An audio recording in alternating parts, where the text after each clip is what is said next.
All right. Well, let's go ahead and get this started. Everybody, welcome to the shit. This is not the Rubber Duckies. I'm gonna just have a bittersweet moment here and shed a tear while I take this jacket off. Sorry, folks, but this is also my really awkward way of plugging the live TV and film award show that we had just had literally the other day. So if you didn't get a chance to catch the Rubber Duckies, well, go ahead and do yourself a favor. Check that on out there. But in the meantime, you could see from the title, I'm not tricking anybody, right? I know you're all smarter than that. Let's go ahead and get things moving with a good old Quantumania discussion. Because holy good nuggets of Marvel stuff, folks. We got our first entry into Phase 5 of the MCU, and we got some things to mention, for lack of better terms. And I'm not the only one here to mention some things. I have all the way from the upside, Mr. Dan. Hey, everybody. I'm so happy to be here to talk about this movie. Jace, great intro, by the way. Oh, thanks. Thanks. That was totally not pre-planned. I did not think about that at all before. That was a spur of the moment thing. How great. We were in the multiverse in another dimension when we were doing the Rubber Duckies tonight. Wouldn't that be nuts? Wouldn't that be nuts? It's almost like when a little kid's like, I want it to be Christmas every day. Let's let it be the Rubber Duckies every Yeah. day. Although streams that long on a daily basis and just constantly giving out awards might feel a little stale after a little bit of time. So maybe it is good that it's only once a year, sad as that is. Also, looking like he might just be coming straight out of the quantum realm, everybody. Man of movies. Hey, everybody. I just needed a little vacation from the Rubber Duckies, so I decided to use that little machine, that Cassie Lang made. And I'm here in the quantum realm just taking a little vacation. And I think it's safe to say that this little background I have, and like, you see how my hands are, that's basically the same CGI as Quantumania. Oh, God. Anyway, let's not get there yet. We firing shots already, John? Already. Well, I can't fully blame you. I may have some shots to fire here or there myself, but there is also some good to be said. Dare I say, early on, I think this film is getting way too much shit, right, to say the least. But we'll get into it, though. We'll get into it, because maybe it deserves a decent amount of that shit, for lack of a better term. So let's start off with, if I may, just general thoughts. I feel like that's always a good way to kick things off with films and just write a singular film discussion. So, Jonathan, I'm going to toss it off to you first, right? Since you were the first to fire some shots in the quantum realm. Just in general, what'd you think? Okay, general thoughts of Antman and the Wasp: Quantumania, the first film in the Phase 5 lineup of the MCU. I thought it was an extremely mediocre film. As you guys know, I almost didn't even make it on because I was like, you know what? This is one of those movies that I feel like I'm just going to forget about by the end of the year. And you were like, John, can't we just talk about some good old movies like we did back in the day? I'm like, yeah, when a good old movie comes around. Listen, you talk about it getting a lot of flack. The fact that it has the second lowest Rotten Tomatoes score, dude, there are so many. There's more bad MCU movies than this movie, right? Yeah. Eternals, maybe? Even it's lower, so maybe that's deserving. Thor: Love and Thunder, even though Dan might disagree. I disagree with Dan. Thor 2. Listen, this movie, I feel really bad for Jonathan Majors. I don't know if you guys heard, but he had, after this movie, a really bad spine injury from carrying this movie. He is a very something with like Creed or whatever. He's the best thing about this movie. I feel like this is a Kang movie that for some reason they're like, dang, wait a second, we can't just make a Kang movie, can we? They're like, maybe not yet. And they're like, let's just like add Antman in there, man. But what about the story? It's like, story, this needs to come out by tomorrow. They're like, holy crap, okay. And so they just wrote this story up, the dialogue. we can't really think about good dialogue. We just gotta it comes out tomorrow. Tomorrow, there are quantum people in the quantum realm. A plus. It's mediocre, man. I'm sorry to say it. While I agree that it doesn't deserve as much flack as it's getting, you won't find me defending it either. That's fair. I mean, that's totally reasonable. That was a very, very well depicted reason as to why you're in the middle of the road with it. Maybe leaning more towards one side than the other, but very much in the middle of the road. And I am glad and pleasantly surprised that we got you to come on here, because yes, it was something where I was dead certain. I was like, well, I guess we're rolling along without John on this one. Though it is very fitting, and now that we can see the Loki Gang symbol in the corner there, right? It really makes sense. We'll get to it as to why it makes a lot of sense, but even more fitting that you're happen to be here with us. So, yeah, man, I agree. I think with the dialogue, there's a lot of stuff that was lackluster. That was probably the weakest part, just the script in general and the dialogue to go with it. Not fond of a lot of it, I guess, in totality from the movie. You know what I found out was just like the ending. So I don't know how much of the dialogue throughout the whole movie, but the ending itself, it was just about a month or so ago from what I saw that they reshot it. There was an entirely different ending. We're going to get into this, but there was an entirely different ending that I don't actually know all of it. I have a rough idea. And I wanted to go ahead and kind of mention that, but I find that ending to be way more intriguing, and it's weird because it's almost like once the ending leaked, they scrambled everyone together and reshot something else just so people wouldn't be right. Whoa, I can't wait for you to get into that then. I had no idea.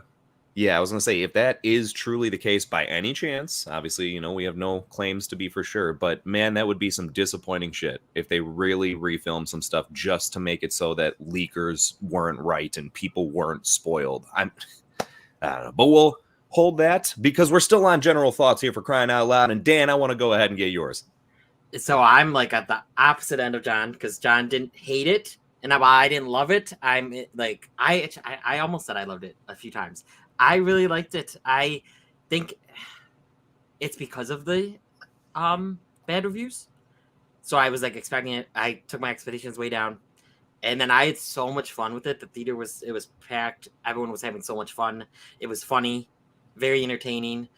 Probably for me, one of the funnest Marvel movies, even though I think I like Wakanda Forever more. One of the funnest Marvel movies since No Way Home. Which for me is easy to do, because I don't like Thor: Love and Thunder. I know I said I liked it. I like it more than Doctor Strange, but I don't love Thor: Love and Thunder. Doctor Strange, and even both of them, I think I gave Doctor Strange a 3 out of 5 still. So, but no, this one I don't know. I felt it all worked a lot. Oh no, I felt a lot of it worked. I do know I could see the criticisms. I don't think it deserves this low score at all. And I think it's tied with Eternals maybe now. And it doesn't deserve that. No I don't know. Not. Yeah, no.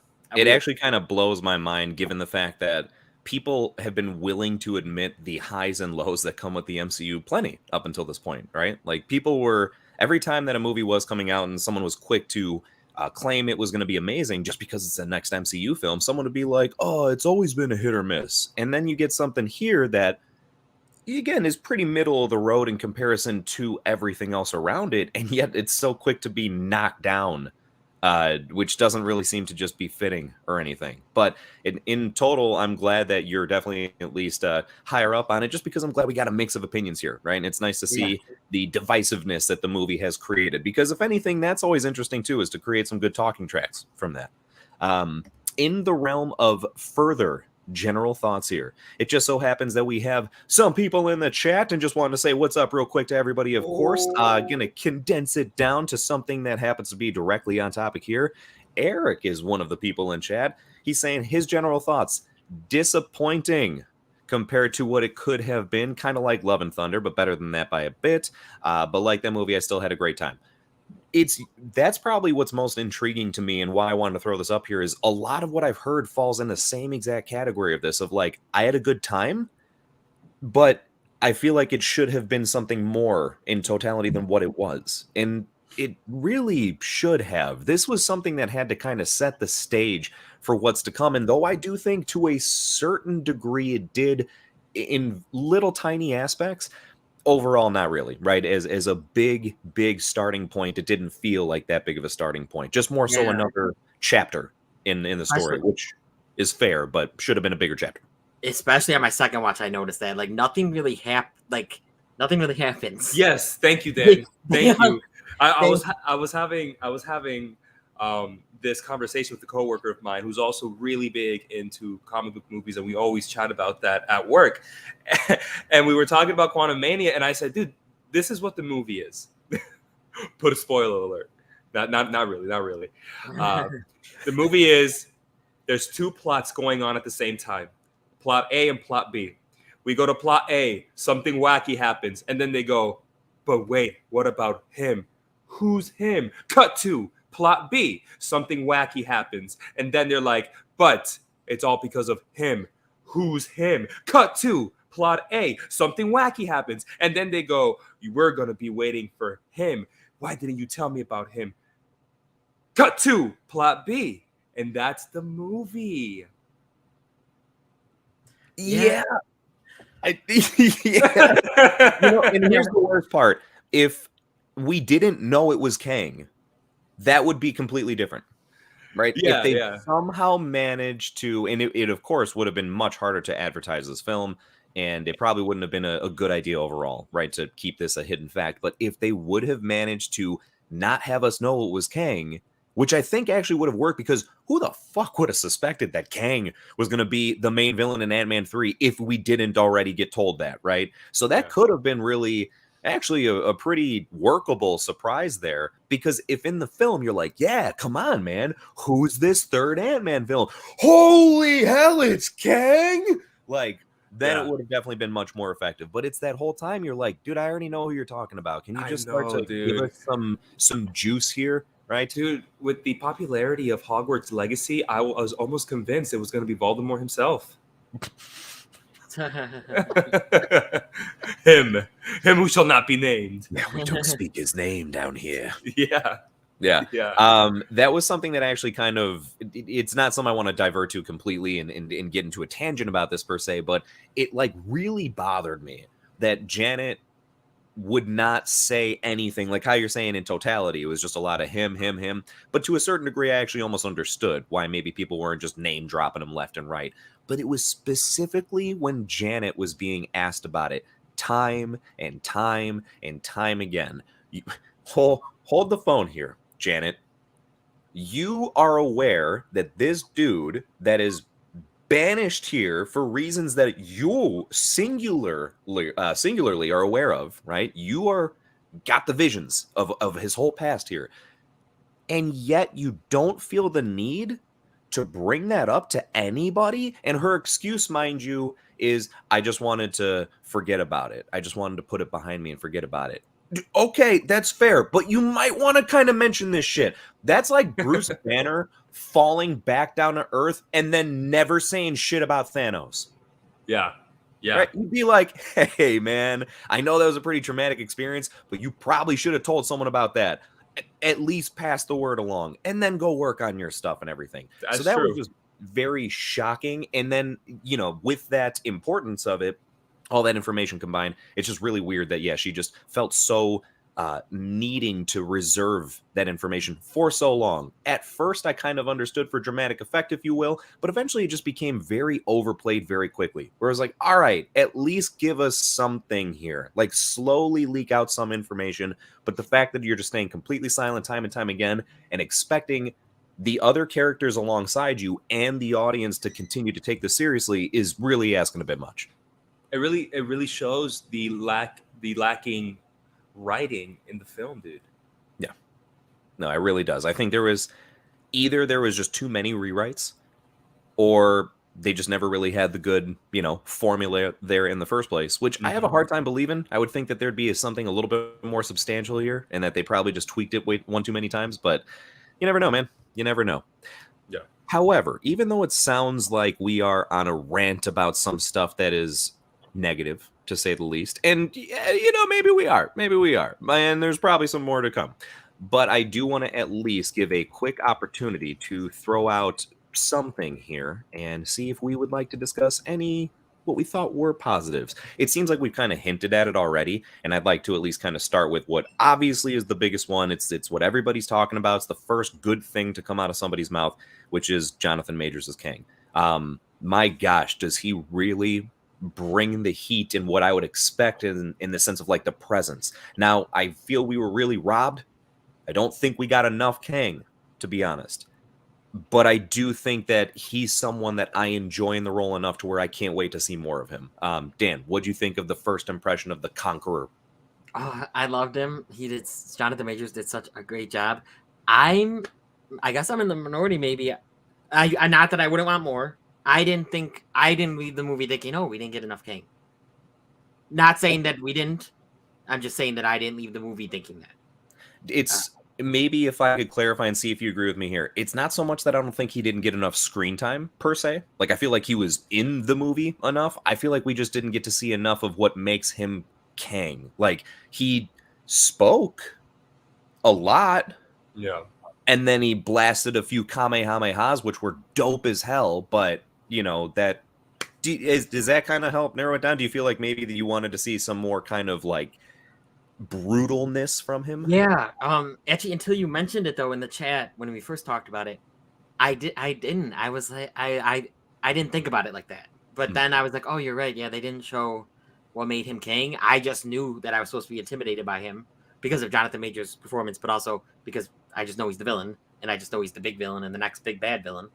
So I think that's why that I just felt that he was so intimidating. I already knew that he was intimidating and scary and bad.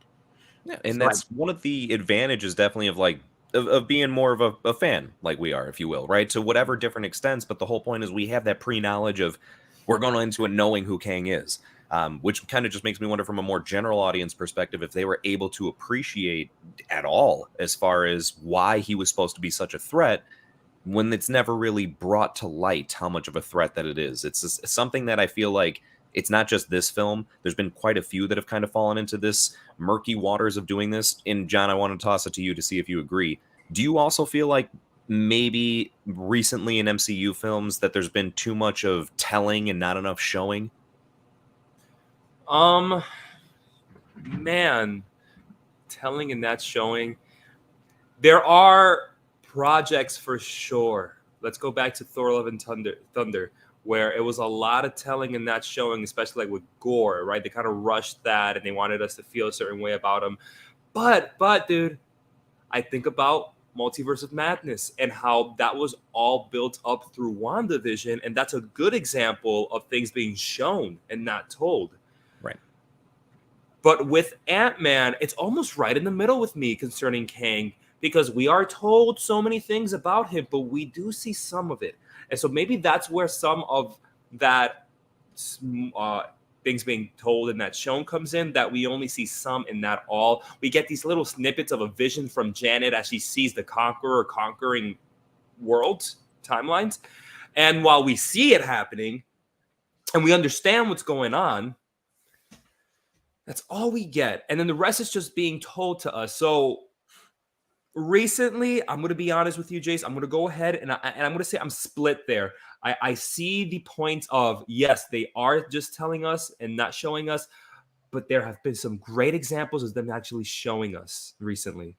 No, sure. I think that you probably bring up the one singular example that I would probably latch onto as well. I'd have a bit of a tough time finding a lot more than that. Because I mean, like, again, you brought up a phenomenal one as well with the counterpoint of Love and Thunder, right? Gore. He's the God Butcher. That literally is the fear of the movies. Oh my gosh, he's killing all the gods. Where do we see that? Other than the very first one that he takes out, which is almost just more in a, self-righteous kind of adrenaline rush self-defense there. Okay, I mean, that's fair, but that doesn't really seem like to be what everyone's fearing, right? And we never got a chance to even like see that, and again, yet we're supposed to be full-blown believing it. And it's just, you kind of blend that in with even sometimes how with certain characters, like instead of actually showing any trials and tribulations, just like this person is just a genius just because we said that they are. Yes. Maybe we'd know where I'm kind of going with this, because even though I wanted to start with that bit of positives there, and I'm not trying to get off the positives train too quickly here, but my goodness, do I gotta start to dive into something. There is a very hilarious point that was brought up that deals with this whole showing, not telling as much. And I feel like there was even some more bits with Kang that I'd like to toss into the mix. But I can't help but make the jump to this, guys. I saw a comment from somebody, some random person on social media, not even some, well-known account or anything, in case anyone's wondering if it was like a celebrity or something. This comment specifically brought up about how it's amazing how many teenage girls in the MCU have greater engineering talents than Tony Stark. And the reason I wanted to throw into the mix now was just because it very perfectly blends into this particular topic of we're being told, not shown. True. Yeah. Did you guys... Obviously, like Cassie Lang is who we're hinting at here. There is another one, but she's not part of this movie. But Cassie Lang in this movie, absolutely. We just get told and not shown. And it's not even believable. There's one thing to tell me Kang is a conqueror who's conquered worlds, and then he's so badass that you go, I believe it. Even if you don't show me. Even though that's a flaw that you don't show me. But even if you don't show me, I believe you. Mm-hmm. But then you got something like Cassie Lang. It's like, hey, yeah, well, you guys were blipped. I read a bunch of books on quantum theory. And now I'm a genius. I'm a genius. and that's all we get. I mean, nobody better come out here and say, well, they do show us her genius in that quantum machine. Get out of my face with it. It's funny because, the way that you depict it was exactly how, Dan, you were saying a certain analogy earlier. You're like, that's like if I did this. That's like if I read doctor's journals and I was able to just perform surgery. Yeah, I read a few books, so now I could do open heart surgery on you. Yeah, guy. That's how it works. Also, Cassie is Scott's daughter. That's more like if it was Hank and Janet's daughter or granddaughter. You mean Hope? If it was Hope. Yeah. If it was Hope, that's more understandable. And Scott's smart, but he's smart in a different way. Like, he knows like thief stuff and how to break into safes and that kind of thing. But he's not quantum. Well, kind of. I don't know. No, but it's and even then, just because your parents are really smart doesn't mean that you're just going to be smart. does seem to be the trend within a lot of comic booky stuff, right? Where the kids are like now instantaneous, similar if not better versions of the parents and everything. I always find that to be hilarious. But I agree. It shouldn't be an inherent thing. As a matter of fact, I think what's very unique is when they're different, like very uniquely different. Yeah, maybe they have some characteristics or certain traits of the parents, but they're their own person entirely. And I mean, you could definitely say that she's a different person than Scott for sure. But I almost would have liked like a bit of a blend. Like, sure, that's cool that she's very into the tech stuff. And because of the fact that, Hank, Janet, Hope are now within the family, it would make sense that she's began to have more of a love and interest in that and getting used to that. But that she would have naturally and instinctually the stuff from Scott, right? Where it's like you happen to notice that she's just kind of like quick and conniving and manages to like take things from Hank when he doesn't notice and everything. And just little stuff like that would be nice. And yet there's really nothing of that. As a matter of fact, it's fair to say, I think that this version of Cassie just feels like an entirely different out of nowhere character. Yeah. It does not feel, even though of course there's a time gap there. I understand that. But it doesn't feel in any way, shape, or form even slightly reminiscent of how we've ever seen Cassie before. And when you see how they've always depicted Scott and Cassie's relationship, it really makes no sense as to why she is so rebellious against him and everything. This is where the medium of storytelling comes into play here, Jace, because in real life, a little girl who grows up during the blip would be a completely different person when she's older in real life. But in the medium that is film, you can't play it like that because then it's like you're seeing two completely different characters. You need to ease an audience into that this is the same character, guys, and we need to buy into that. It's exactly, especially when it's been, and I'm sure this probably wasn't too jarring for that many people, but when it's been recast, right? We've never actually seen Catherine Newton as this character. I can't recall as far as the actress's name that played her from the last time that we saw her, but drastically different if you put them side by side. Like, it's not even the same. So if someone came in just completely being, kind of puzzled as to who that was until a name was dropped, I wouldn't even be too surprised. All the more reason why, yes, you have to give us some connective threads as to how that actually is the same character. And yeah, that maybe definitely this time gap and the being apart has definitely caused some turmoil, if you will, a bit of a callous to their relationship.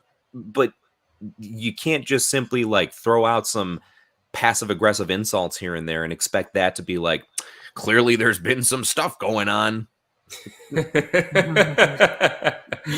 mean, she's calling him Grandpa Hank. You've only known him for a year. Yeah, probably. I know.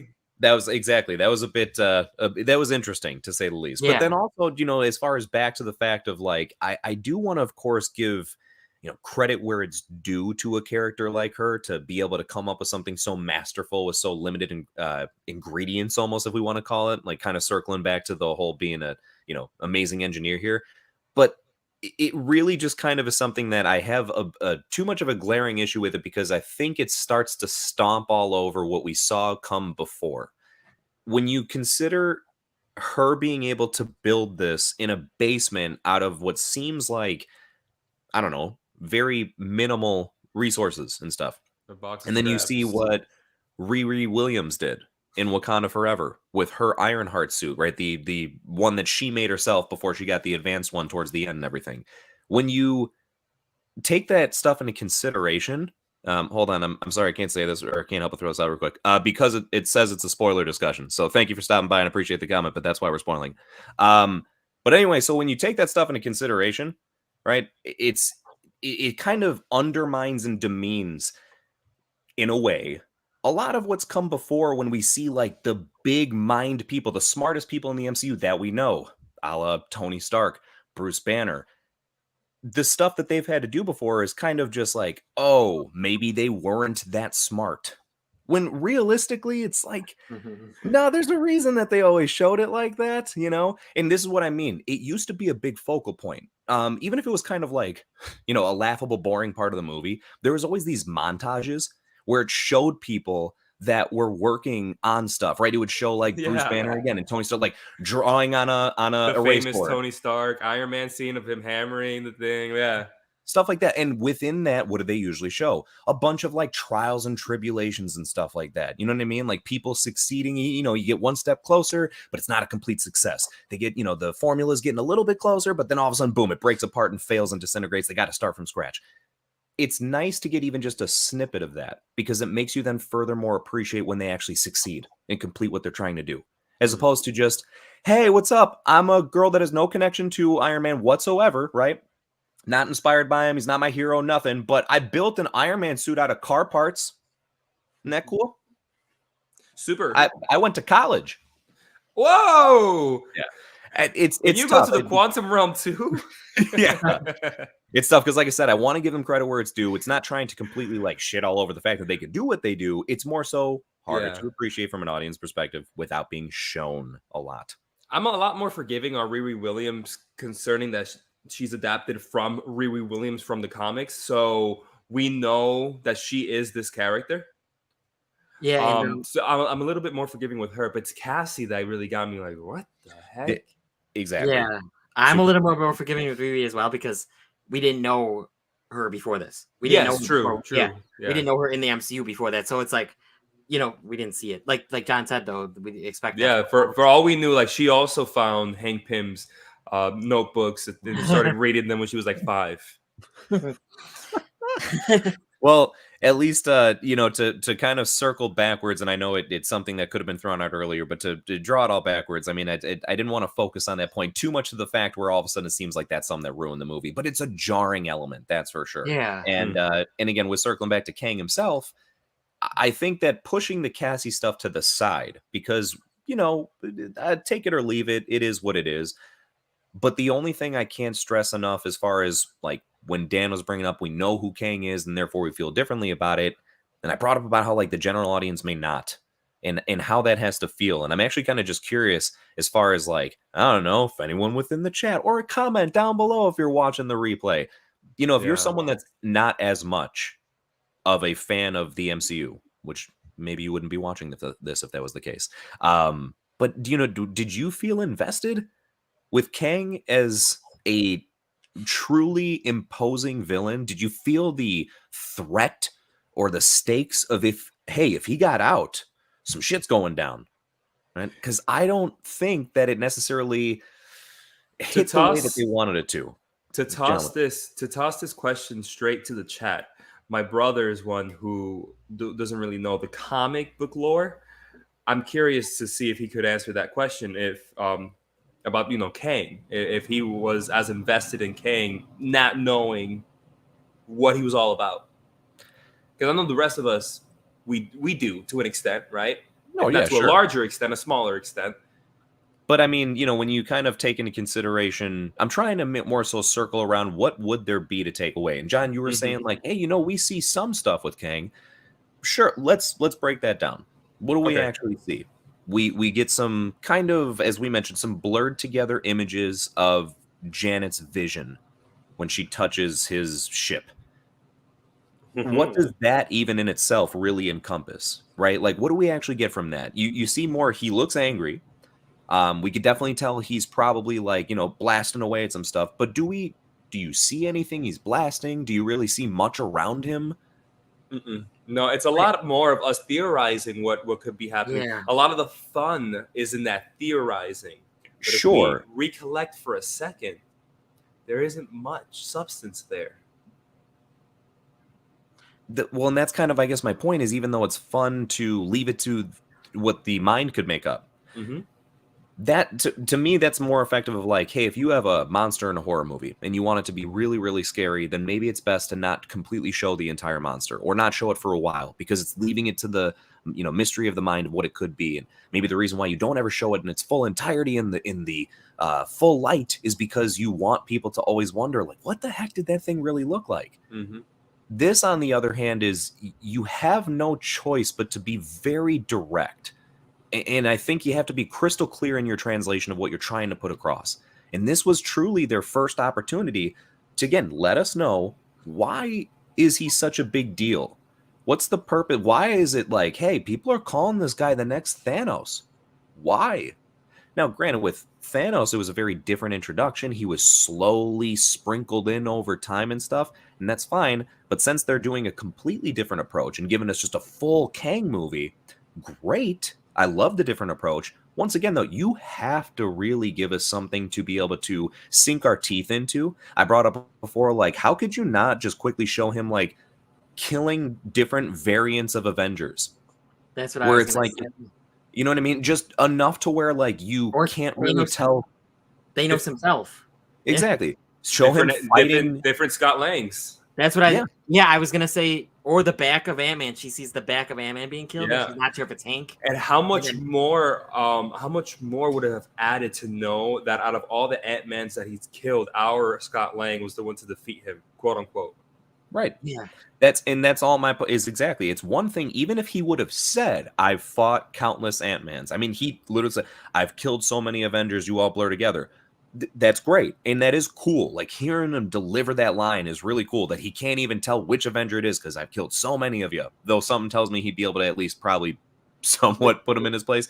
But nonetheless, it's like, hey, show us some of that. We don't need a whole half the movie. You don't have to give like a whole epilogue or whatever of it and everything, but something to be able to kind of give us, once again, like I brought up before, to sink our teeth into and understand fully, dang, this guy is a force to be reckoned with. Clearly, it would not be good if he got out of the quantum realm. And clearly, there's a reason he was banished here in the first place. Yeah. Dan, you're going to throw something in? Yeah. So at the end of that scene, he says he calls him Ant-Man. So remember earlier in the scene, he thinks he doesn't know who he is. So it was like a power play. I think at the end, he knew who he was the whole time. Yeah. And yeah, so I thought that was pretty cool. love like that line too. Yeah. I'd like to twist it like back to a positive, like as much as like we wanted so much more, we wanted a little bit of more meat on that chicken drumstick, right? But it was still a pretty good chicken drumstick. Oh yeah, yeah. That is one thing, and actually, to kind of further this, this is perfect timing to say why it was still really good. I mean, it's something where I stick to that point. Really wish we could have got that. I think it would have made it all of us feel that much more hyped about him as we already do.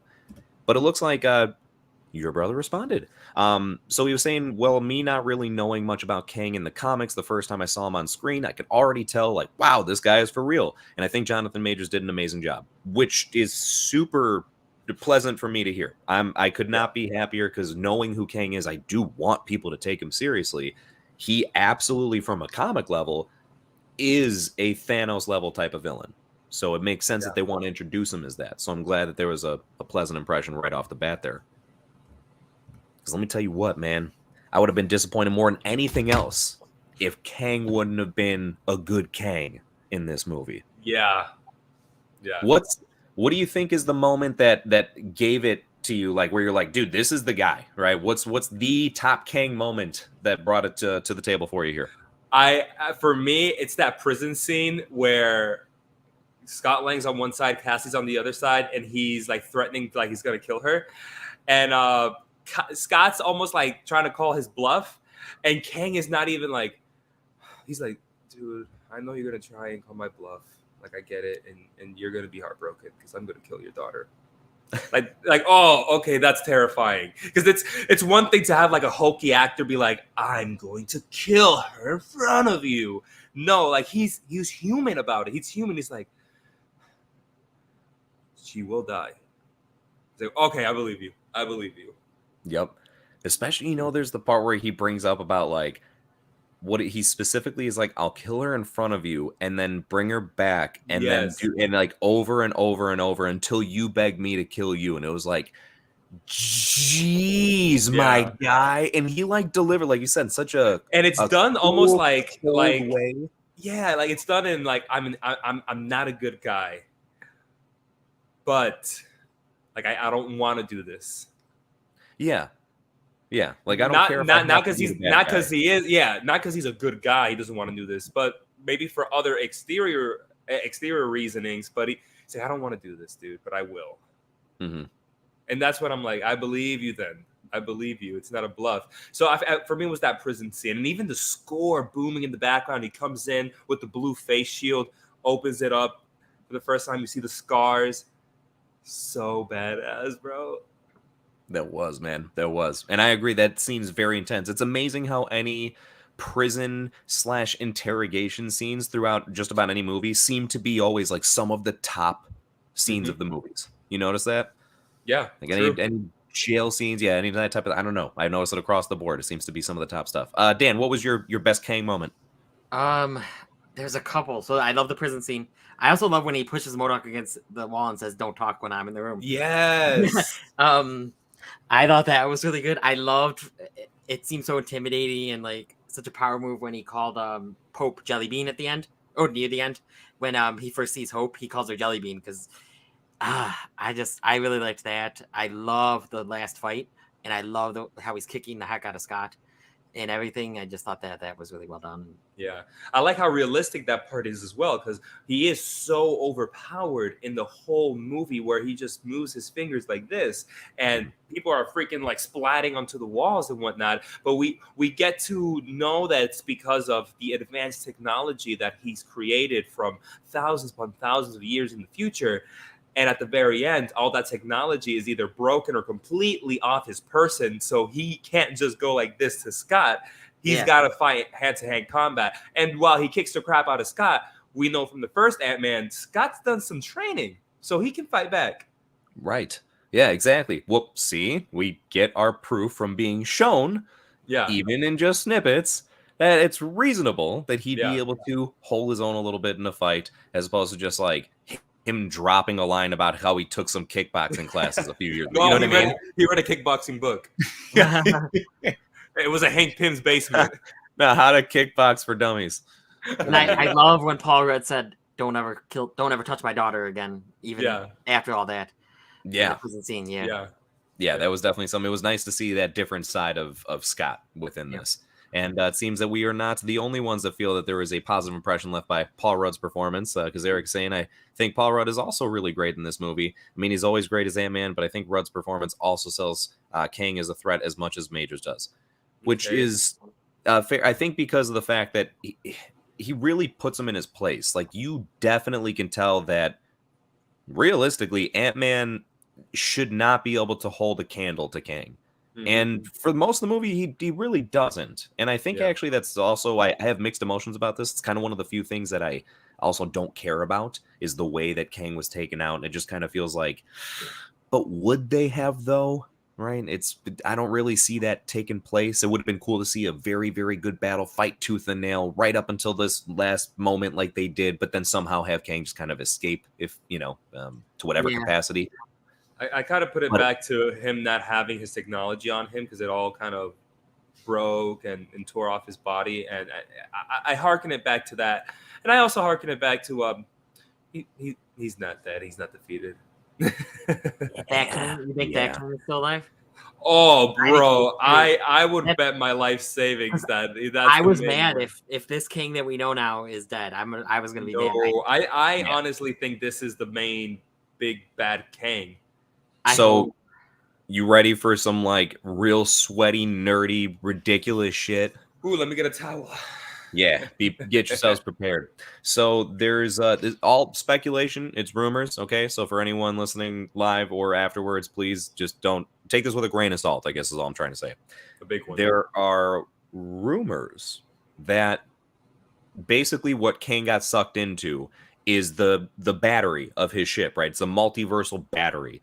And within Marvel Comics, there's essentially the known universe, the multiverse, and then the beyond verse, basically. So everything that is beyond the multiverse.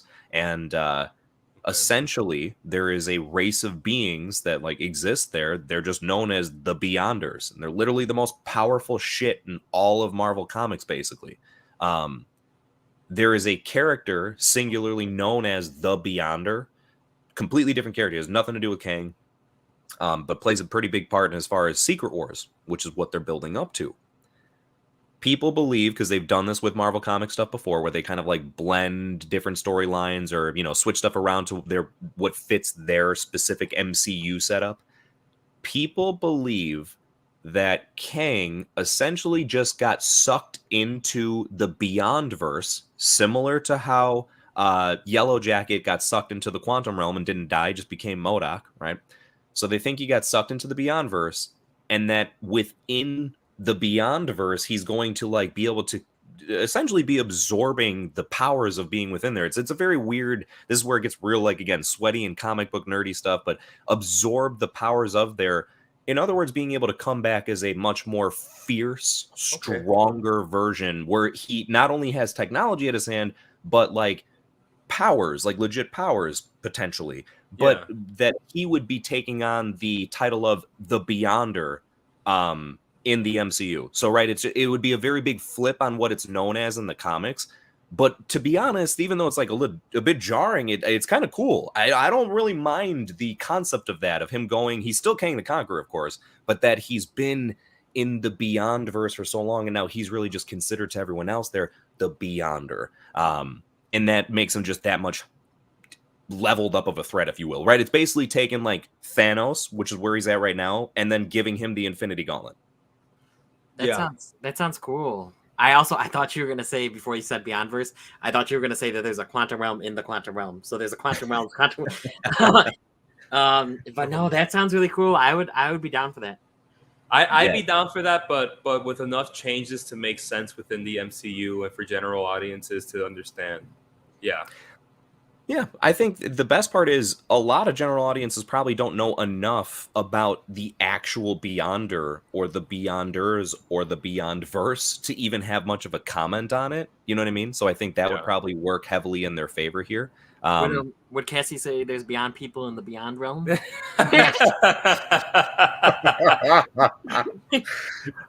I don't see that in the book. I don't see that in the book. It does look like there's some agreements here. Nick was throwing in. He says him as the Beyonder would be awesome. So what up, Nick? also, yes, what is up, Nick, man? Good to see you. Good to see you.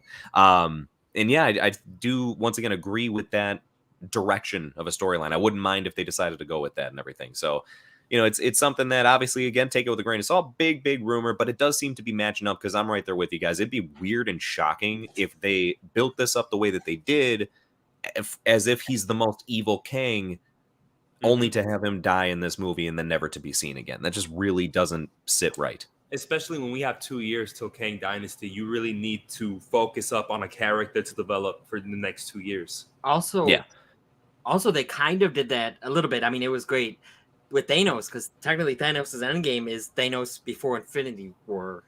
It's a different Thanos than we've been learning about. Well, it's the same, but it's he didn't have the last 5 years or whatever on his belt. I know what you mean. Yeah. Although I think that would have been even cooler if it was the same Thanos, but no, that was really good. But that'd be kind of like this. Yeah, to a certain degree, if you will. But it'd be nice to have that one to latch onto and know for sure, okay, this, out of all of these infinite Kangs that we have in the multiverse, that this is the Kang to be shitting our pants about, right? It would definitely be nice. I mean, it seems like the council is crapping their pants over that one Kang. Yeah. I mean, it's something where they all were gathered together simply because he was killed. Well, and for another reason too. It seems as though they were brought together because number one, exiled Kang is dead. Number two, hey, we're getting people that are too close to tampering with the multiverse, so we kind of gotta cut this shit out, right? We gotta basically stop all these people, which is supposed to bleed heavily into, and it's where the second end credit scene comes into play with Loki season 2 is supposed to explore a shit ton of different Kang variants. Yes. So that's we see Victor Timely in the post-credit scene. Out of all of them, right? Victor Timely, right? Which I don't know. I like that. I'm down. No, I didn't know he was a person. Other than I didn't know that. Yeah. Victor Timely is a variant of Kang that creates the technology that the ultimate future Kangs will adapt into what we saw in this movie. But obviously, it takes a really long time. But it starts with Victor Timely. Yeah. Also, this is one thing that I can't help but bring up here, because with the multiverse being the multiverse, I think that there is a risk to doing this, and yet they need to do it. I think it's a big miss if they don't do what I'm about to throw out here. Hear me out, because they've already kind of done it and kind of not. With there being so many different Kangs, or just, again, the multiverse in general, so many different versions of these characters, they have to be more willing to give us different people in the roles. And I don't mean as like a permanent stay on, right? Like we can understand and feel good and secure and knowing, no, Jonathan Majors is the Kang, right? And there may be different versions of Jonathan Majors Kang, but where's a non-Jonathan Majors Kang? Like, the only one that I think would be fair to point out from the Council of Kangs is the one that was actually, like, blue, Okay, no, cool. there was like an alien Kang. He looked like a Star Wars alien. Was he the blue one? I don't know if he was blue, but he was an alien. Like, he had, like, a weird alien face. He did not look like Jonathan Majors. He looked like a CGI I know creation. Who you're talking about. Yeah, because I noticed one for sure that, like I said, I just remembered taking away, like, oh, he's like got the blue look without the blue face shield, but he was alien like. It wasn't definitely like a human looking one or whatever. And remember, Loki kind of Loki did hint at that being different Lokis, different. It's not all played by Tom Hiddleston. They had that exactly. Yeah, exactly. Right. So I'm glad that you bring it up, because between Loki season 1 and obviously No Way Home, they have clearly showcased and proven, look, there's plenty of versions of Loki, Spider-Man that are not Tom Hiddleston or Tom Holland. I feel like that's actually one of the biggest faults within Multiverse of Madness, is that they never showed us a Doctor Strange that wasn't Benedict Cumberbatch. He just simply had different hairstyles and shit throughout. And don't be wrong, that's cool. I'm fine with seeing a bunch of different hymns, but how impactful it would be and really kind of give the true presence of, oh my gosh, we're in something that is similar and yet so different, to see somebody else be that person. And, given the fact that we're about to see, again, a wave of different Kangs, I don't know. I mean, do you guys feel like is Majors locked into place and that they're not willing to let anybody else step in? Or do you think it would be impactful enough and worthwhile to have someone else come in just to play like a temporary different version of Kang? I think Majors is locked in, and I think it's going to be just as impactful. I do. Okay. I do. So Dan, I would what do you love think? to see the stuff that was rumored for Multiverse of Madness. I would love to see Tom Cruise as like Tony Stark, someone else as Doctor Strange, like in a bit role. Like for all we know, I mean, if John Krasinski isn't cast as Mr. Fantastic, then we had that in the past because now we've had a different Mr. Fantastic. Yeah, I don't know. I get what you're saying, Jace, but I still feel fine, if it is the same actor. But I think it would be very cool if it's different people in different parts, but just smaller. It's one of those where it's like, I'm cool with it because I love him already in the role. Like, he's definitely kind of won me over to show he's got quite a range. So it's definitely something to say. None of this, thankfully, is due to a not liking of him in the role. It's the same way of like, hey, I love Tom Holland as Spider-Man, but it would not have been the same No Way Home if it was 3 Tom Hollands running around. Yeah. Oh yeah, no one would care. No. Right? And it's you could even say that part in Loki season 1 where he gets in the rumble with all the other Lokis. Bro, if that was a room full of Tom Hiddlestons, it wouldn't have been the same. Yeah. So with this, we do see some vastly different variants that are still Jonathan Majors, right? Like when you see him as Rama Tut, he's straight up an Egyptian pharaoh. When you see him as the Centurion, he's basically almost got like Iron Man-ish type looks to him and stuff. And then there's the Immortus, which is the one that speaks like he's about to die at any moment. Almost Voldemort-like. Doesn't he? Yeah. Yeah, right? He's got a little bit of Voldemort to him. Anyway. Abracadabra. Anyway, okay. So that's cool. And I do, once again, I appreciate the fact that because he has such a range, we almost do have this feeling like it's different people. Awesome. But I would love, even if it was just one, if there was a movie where maybe like the Kang Dynasty or something, or I don't know where it would best fit. But the point is, I'd love to see somebody else step in and all of a sudden, just like for a bit of the movie, it's like, come out, announce himself as Kang the Conqueror or something like that, or some other name. Maybe, right? Maybe, right? I would be down as far as a different version and really kind of make this big statement of like, oh shit, wait, this is Kang? This is a different Kang. I don't get it. Only to see the Kang we know come in and just like smash him like a bug or right? And just be like, yeah, bitch, there's only one Kang the Conqueror. Is me. Right. I don't know. It's something where maybe build it up a lot. Maybe it's just because we have gotten some of it, so it's weird to not get it. It's almost like pick your lane. It is kind of, I guess, where I'm sitting at. I'm fine either way. I'm totally down that they're just even doing multiversal stuff, but I just would love if they would either decide, hey, we are going to see different people play the characters that or you're just going to see the same actor, just undoubtedly different versions. Man, I am in the lane of I'm totally okay with Jonathan Majors in a mustache or not, or with beard, or with no beard, or with a scar. I don't know why. I think Jonathan Majors just knocked it out of the park. And knowing Jonathan Majors in other works, I'm excited to see him come up with different iterations, especially because he's come out and said he hasn't even seen his portrayals on screen because he doesn't want to get attached to one version of Kang, and he wants to continuously do something new, which again is great. But that's where I would just very briefly say, like, it's fair. I'm not trying to see Tom Cruise as Iron Man because I don't like myself some RDJ as Iron Man. I just think we're in the fucking multiverse, man, and like someone else is bound to be Iron Man that don't look like Robert Downey Jr. Man, those multiverse rules for me, I would love to see that used within other movie studios. I'd love to see an animated Kang in Spider-Verse.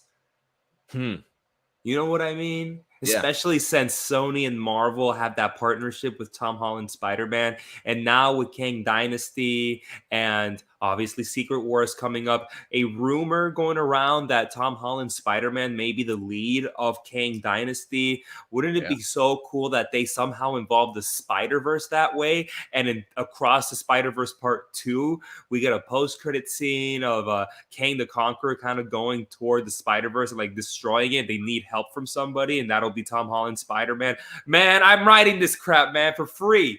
The That's biggest, what- I think, the most interesting thing at that point was where do you decide what is officially animation and what's live action? You know, because obviously you can only have it blend so much. Although I guess they could just really go full blown like fucking Space Jam with it and have an animated Miles Morales fighting a live action. I mean, I don't know if that would work here. I don't know if I don't know if that would I don't know if that would work. And this is a good transition, a good segue. I don't know if that would work because that would include that you need some very good CGI. Oh And gosh. I don't think Quantumania qualifies as good CGI, unfortunately.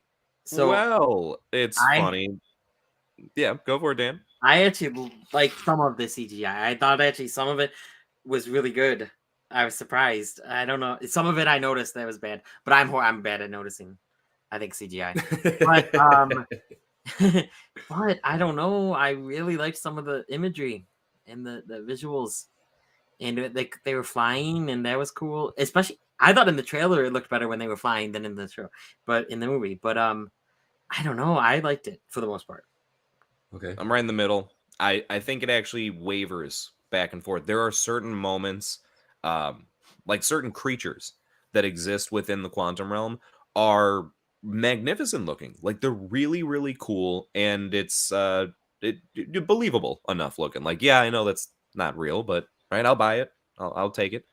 And then I feel like it just kind of gets lost a little bit into this like blur. Like all of a sudden you just get like this mush in the background where it's like it looks as though it's maybe a mid-level green screen type of thing.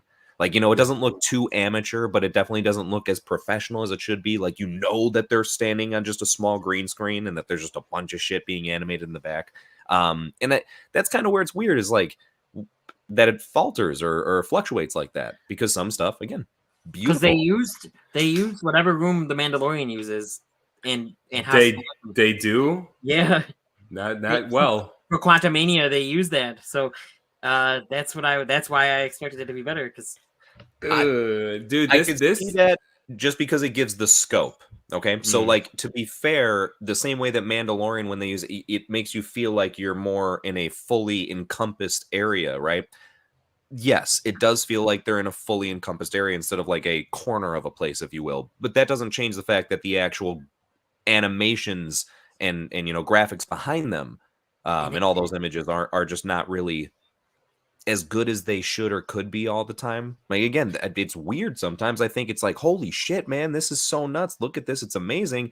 And then other times where it was just kind of like, that's how I was. Yeah, that's how I was. And it's Marvel, so they have enough money to be making these great. Dude, like, I know, man. You see Avatar, you see the new Dune was amazing. I thought when the worm was there, it looked real. House of Dragon uses that room too, and there was a bridge scene that looked absolutely phenomenal in that movie, in that show.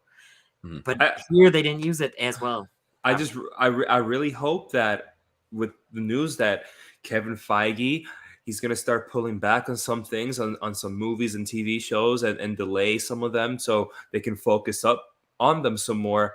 I really hope we see that come to fruition. And I really hope we see it come back to a state of prime Marvel like back in the day. I honestly hearken the CGI in this movie to prequel era George Lucas Star Wars. Wow. That's saying something, that's for sure. Yeah. I do think that there is something to say about Kevin Feige and team making a notice or you know being very straightforward with acknowledging fans' criticisms of like a lot of what came in Phase 4, whether it be story, CGI, more stuff. But it's going to be a little bit before we can really see that come to fruition. You know, a lot of people I think were super disappointed. Like, oh, I thought Kevin said he noticed some stuff. So why wasn't Quantumania the next Infinity War? It's like, because that movie was basically already done. You know what I mean? Like we mentioned from earlier that I'm going to circle back around to eventually still about like with the ending, right? And how that got reshot. But they reshot just the ending itself. Obviously, with how much it was, you know, completed, it's not like, hey, we just heard some criticisms, let's shoot the movie all over again. You can't be doing stuff like that. So I can understand why this movie in particular maybe we're not seeing the signs of that they've realized their flaws and made up for it. I actually don't even know what movie we'll start to see that in, right? It's stuff, because we tend to forget stuff has been in production and then in post-production for so much longer than we think. And that's going to be, as far as, very interesting to see how it turns out. What's up, Dan? I do agree with what Eric said, that it's like every Marvel movie. Some look great, some looks not so. In the actual movie, like, it switches. I said that in my review too. Like, there's some in the movie that looks good, and then later in the movie it looks bad.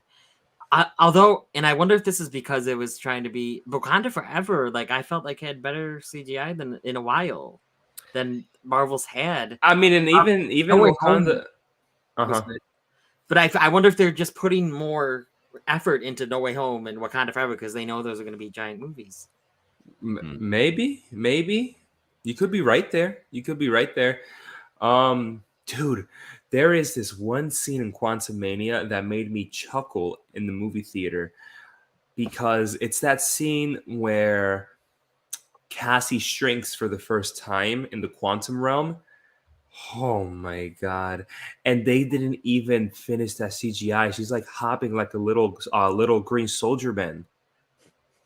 Yeah, I can't think. And I'm like, oh my goodness, that looks horrible. And then she shrinks back down and she's like hopping like one of those green army men, man.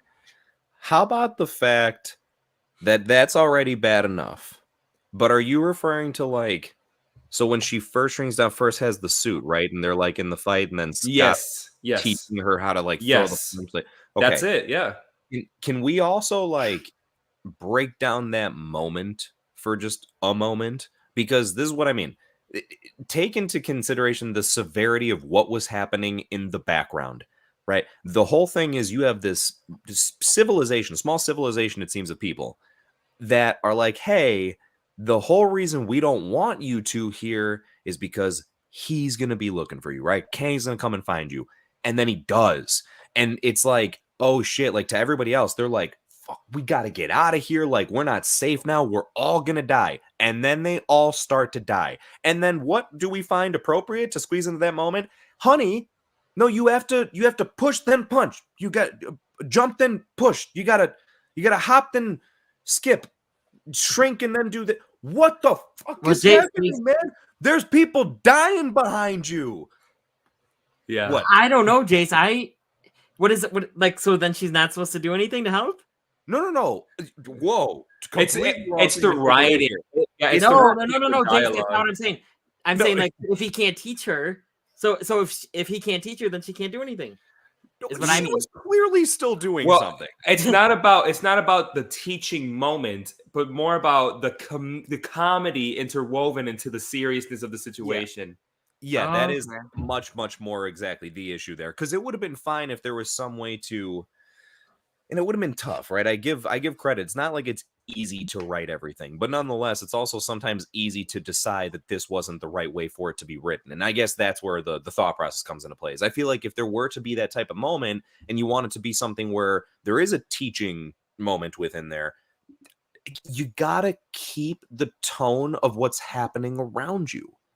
That's why I was like, dude, there's people dying behind you. That's all. And so it's not more so don't speak to each other or don't give advice or give lessons or nothing like that. But it's more so like, why are we like halfway cracking jokes? Like, they're so nonchalant about everything. Because then he's like, no, see, look, like this. And then she's like, oh, like this. And it's like, hey. There's people. My baby's dying. My baby. Yeah, right. And it's just, it felt very conflicting. It's almost like the Justice League movie, right? The theatrical reveal or release, of the Justice League. Where it's like somewhere. Two conflicting tones that consistently are clashing, and you're just like, you could tell it doesn't fit right. That's an example. I agree with the conflicting tones as well. And I think, Jace, if you want to take it, do you want to get into MODOK? Oh, I think that's definitely fitting, man, especially because I know it was a little bit, but Drew was asking about it, right? Question for everyone, thoughts on MODOK in the movie. Drew, thank you for being here. So when it comes to MODOK, I'll start it off quick because I feel like I might be in the minority with this. I don't know. I don't really see what the big, like, oh my god, that's so stupid issue. Anyone, and here's my real like brutal honest thoughts here. If you're someone that's turning around and saying like, dude, I couldn't even take MODOK seriously when he didn't have his mask on, it was just like the dumbest looking thing. Have you fucking seen MODOK before? When has he ever looked like, dude, I could take that guy seriously? He's always just been a big fucking face awkwardly placed onto a floating thing with tiny arms and legs. That's always been MODOK. So does it look ridiculous? You damn right it does. I'm not going to sit here and try to defend the fact of like, oh no, it's way better than everyone's saying. It looks funny. It looks silly. It looks odd. It's supposed to. I actually applaud them to a certain degree for just fucking going for it, because we're so used to people taking weird concepts for characters that don't seem workable for the big screen and them shifting it around. Like when they made Galactus a cloud. Jesus Christ. Right? So like I was prepared that they were going to do something like that and try to completely just shift away from what MODOK really is. So I was thrilled that they were just willing to just go for it and keep it like how it was. When he had the mask down, pretty intimidating when he needed to be to a certain degree. I thought it was pretty, I guess, kind of funny, but also like cheesy how they kept cutting him off every time he went to go talk about something or whatever, and bring up some almost like villainous speech, and then you just get cut short. It kind of worked and didn't work. But yeah, all in all, it was something where I didn't think it was like a bad addition to the movie. Some of the humor with him, but that's just the humor of the movie, I feel like didn't work. But I liked it more than I didn't like it when it came to him. I'm glad that there's not like we're going to see a whole shit ton more of him per se. And that he met his ending here, but I was fine with it. Dan, where do you stand? Are you more on my side or just more in the middle? Do you really hate MODOK? No, I really liked MODOK. I really liked him. He looks silly when his mask is off. I love him when his mask is on. I thought that was really cool. But yeah, and I liked that they made him Darren, and I liked it was Yellow Jacket. I liked that. Yeah, and that's what kind of made it an Ant-Man-ish movie. Like it tied it all together. And I don't know, I really liked it. But yeah, some of the humor, like probably the dick thing. Like I'm not a dick. That the whole conversation with Cassie and him was cringy. Was horrible. Yeah. And if I'm noticing something's cringy, yeah, that's a problem. That was bad. I liked as he was dying, like the whole joke about you always were a brother to me, and at least I died in Avenger. I really liked that. But yeah, no, I liked him. Dude, so John, what about you? Yeah, I am on the same boat. I don't understand people that are talking crap about MODOK's addition to this movie. Oh, he was ridiculous. He looked so stupid, and I couldn't take him serious. That's the point. That's MODOK. That is MODOK. And I honestly thought that it fit well. And then I agree that it almost made it more of an Ant-Man movie having MODOK in it. I like that it was Darren as well. I also agree that conversation with Cassie and him was cringy as hell. I did not like it either, the whole big conversation. And I honestly think it's such a missed opportunity that they killed him off instead of just sending him off with the other group of Quantum people. Yeah. Because I would still like to see MODOK in the real world, maybe rebooting AIM and maybe being a side villain in Captain America. Yeah, actually, no, I would. Yeah, I'd be down for that. So I saw a missed opportunity there. But yeah, dude, I thought he was good. I did. What if it was a spin on that where he basically was inspired by like Arnim Zola, so he wanted to reignite Hydra? Ooh, kill Hydra, man! I'm done with Hydra. I know, but go with AIM. No, it's just because we were saying before how like MCU loves to put their spin on shit, and at least Hydra was a big thing. And I don't know, for some reason I always feel like Arnim Zola and MODOK, not like they're the same at all, but yeah, that there's like some connection potentially for like they'd appreciate each other or some shit. I would have loved a interaction or interactions plural between the leader and MODOK in the new Captain America movie. Yeah. No, definitely, definitely. And I would have liked to see maybe, just a little bit of a different light shined on him, if anything, to show Yeah. his actual intellect. Because to be fair, the one thing with MODOK is even though he's just absolutely absurd as far as a character goes, he is really smart. So I mean, it's definitely something that would have been nice to maybe see a little bit more of that intellect come into play and everything. Because here it is, I guess, really a bummer. He kind of gets the short end of the stick. His sacrifice is really meaningless. Yeah. You know what I mean? Like it does nothing other than I guess buy them a quick moment to crack a few shitty jokes, which I did not like. Here's the thing. I like that it's Darren Cross, but I in no way believe that Darren Cross would have turned so easily. Yeah, me neither. I also don't believe Darren Cross, in any sort of seriousness, would have said that he thought Scott Lang was like a brother to him. Like I understand that was for comedic effect, but that's where the comedy misses. It's the fact that exactly, it missed a little bit for me. I can understand, like, Dan, I'm there with you when he said the Avenger part. That kind of made me at least chuckle a little bit.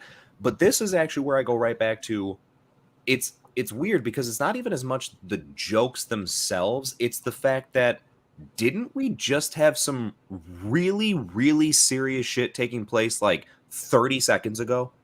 So that's it's just a jarring switch of tones again. That's I think actually what makes the comedy harder to hit, because it's coming basically out of nowhere, right? It's like, whoa, hold on, dude. Just like Kang was just here. He was about to kill us all, and now we're all like, you weren't like a brother to me, MODOK. Just die now, bud. Just die. Yeah, so a big YouTuber that I watch said that as well. So before I saw the movie, so when I went into the movie, I was expecting Kang when he was killing people right then and there, MODOK, because that's how the big YouTuber was talking. So then I thought it was enough time since he was killing everyone. Same. I agree. Yeah. No, sure. Well, I guess it's like Kang coming out. He did his thing for a bit before MODOK came in through it, but it was like again the actual transition from like the way the MODOK. big YouTuber was talking. It's like let's say I said, "Oh yeah, you're stupid," and then I make a joke right away. That's how I thought that's what was going to happen. So I think I was expecting that, and then it was like a minute, not an hour, a minute. Can we also, talking about that scene with Kang? Can we touch on this for a second? How Kang has these disintegrating lasers pulsating out of his palms, but there's only one weakness, and that's Antman when he's really big. I thought you were gonna say there's only one weakness. Ants. Oh my god, don't even get me started, bro. Okay, hold on. Can I take this for a second? I gotta take this for a second. What the hell did they do to Hank Pym in this movie? They made him a senile old man. That's what I said. Yeah, Dan, I agree. They made him a senile old man. Oh my god, dude! When he goes, I had a weird itch in my ear the whole movie, and then I found out it's my really smart ants. Yeah, and that's what So Jace, when they first talking about this, and I said, everyone seemed like the thing I loved about the first two Ant-Mans is Hank's involvement in all their scenes together. This is kind of what I meant. They made Hank more of a joke. Yeah, that is. I did laugh at his first few lines, like when he was still on Earth. I did laugh like that he loved ants so much, but at the same time, it was like he was more than that in the other two movies. Bro, I think he has dementia in this movie. Well, someone posted a picture of Michael Douglas and Michelle Pfeiffer in an interview just looking so uninterested. So I wonder if they didn't care about this movie. I don't think he knew he was in the movie, bro. I think he's becoming senile. No. They're just filming him in real life. He's like, man, Michael Douglas really likes ants.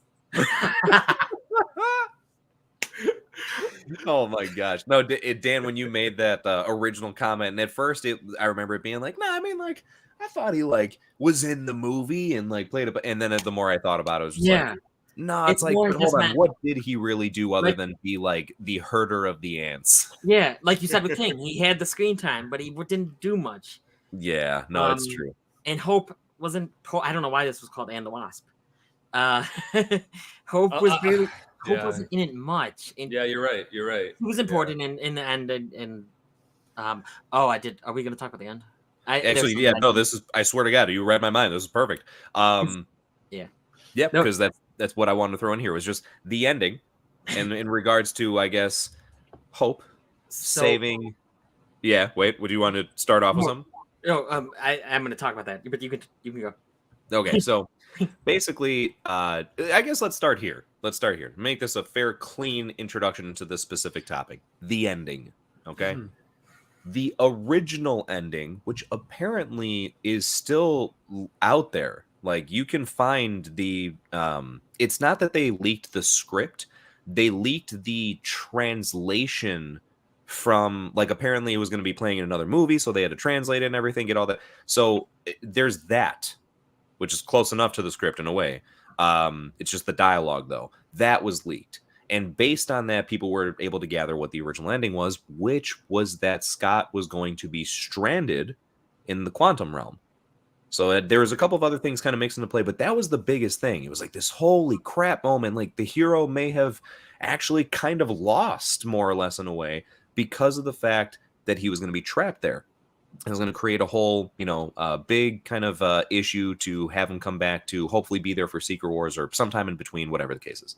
Fantastic. It would have felt a little bit similar to Endgame, if you will. You know what I mean? Because let's be honest, that is exactly what happened with Infinity War and Endgame. He was able to get pulled back out of the quantum realm, and because of that, he was kind of there to help save the day and stuff. So I could see where maybe they wanted to stray away from that. But the problem is it doesn't feel like they really changed this because, hey, this feels copy and paste to what we've done.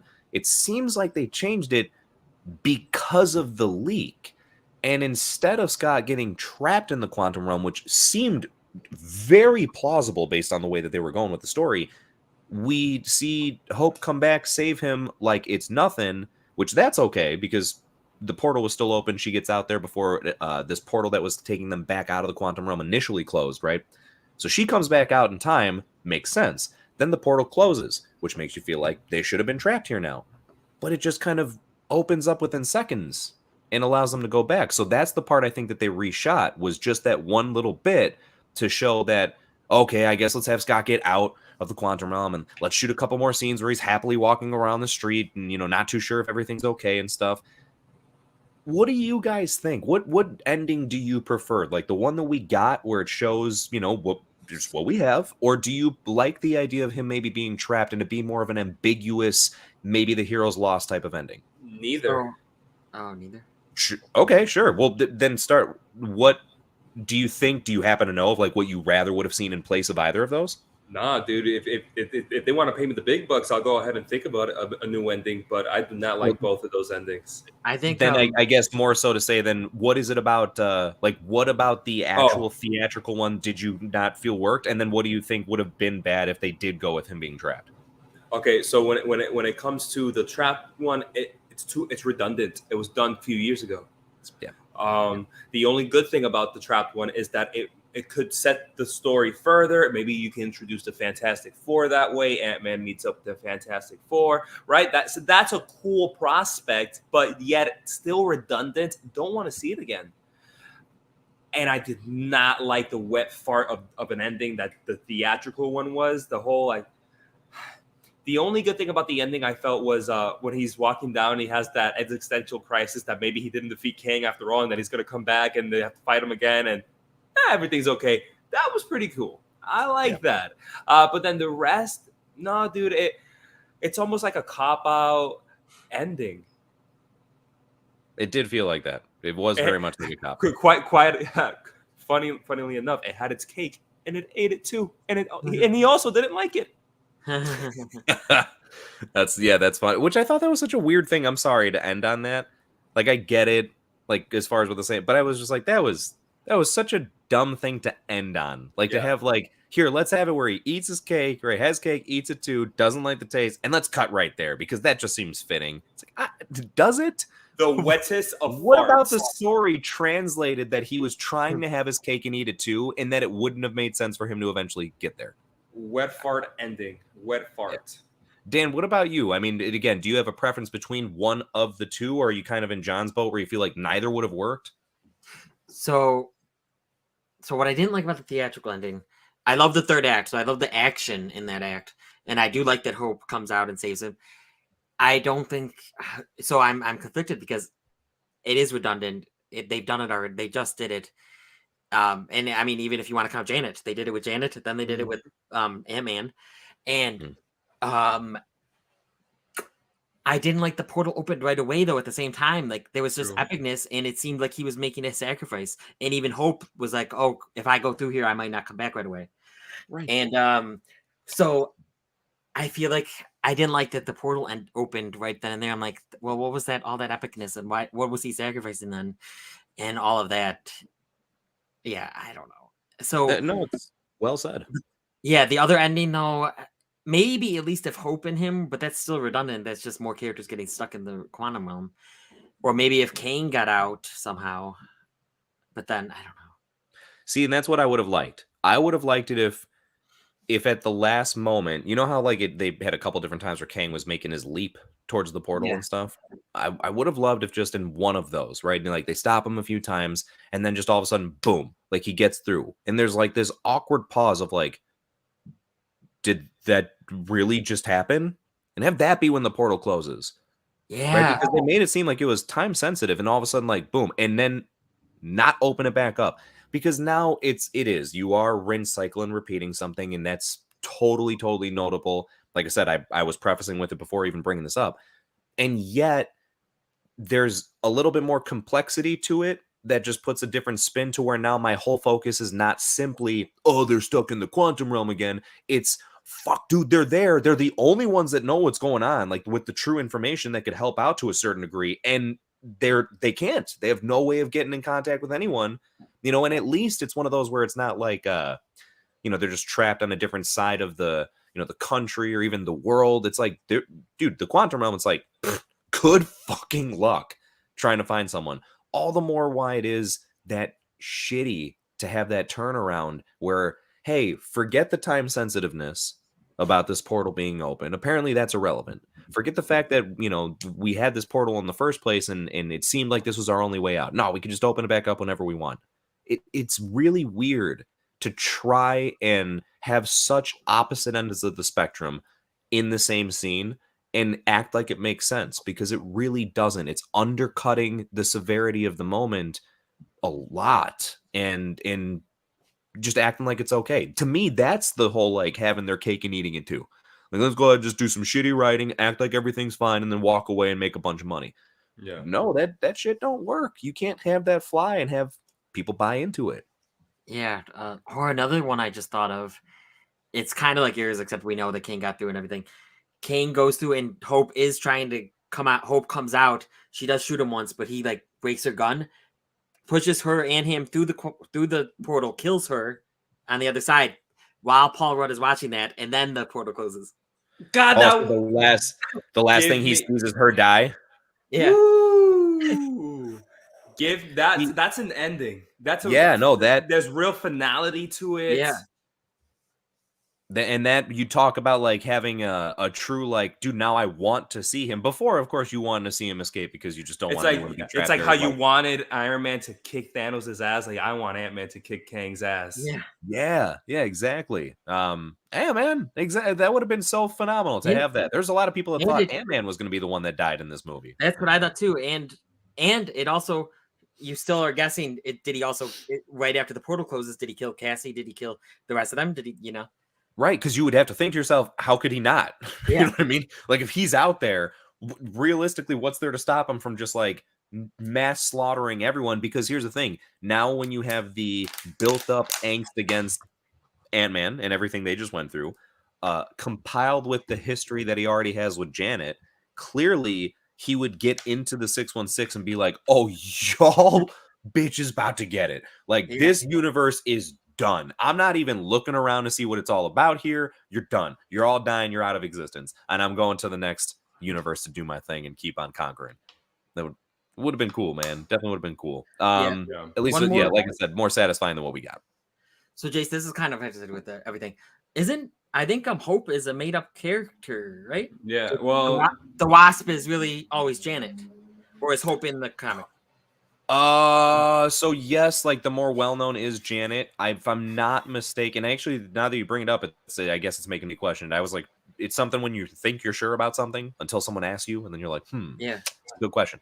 Because I know, like, yes, Hank Pym, Janet Van Dyne, they are like the first Ant-Man and Wasp that are mainly focused on for a good portion of everything. It's not until a while into Ant-Man's history that the mantle gets handed over to Scott Lang. And yeah, when that's the case, I want to say that I think Hope actually does become Wasp, but I could be wrong. So that's something we're definitely, right, I'm willing to be corrected on that one. It's not as shocking to me, but, you know, I'm more upset about the fact that they started with Scott Lang, that they just completely bypassed Hank Pym. Yeah. And do you guys know why? Why? Because Hank Pym has a known history of being in an abusive relationship in the Marvel comics, and they didn't want to have that in the movie. He's abusive to his partner, or Yeah. Okay. Yeah. So, like, and don't be wrong. Yeah, I totally get it. Like, I'm not trying to call him out and be like, wow, you're not really willing to show him slap his wife around a little bit. Like, no, I'm not, you know what I mean? It's more so what I'm trying to say is, how about you just don't have him do that, right? Because there's already plenty of other shit from the comics that you've switched up. So why do you have to keep that?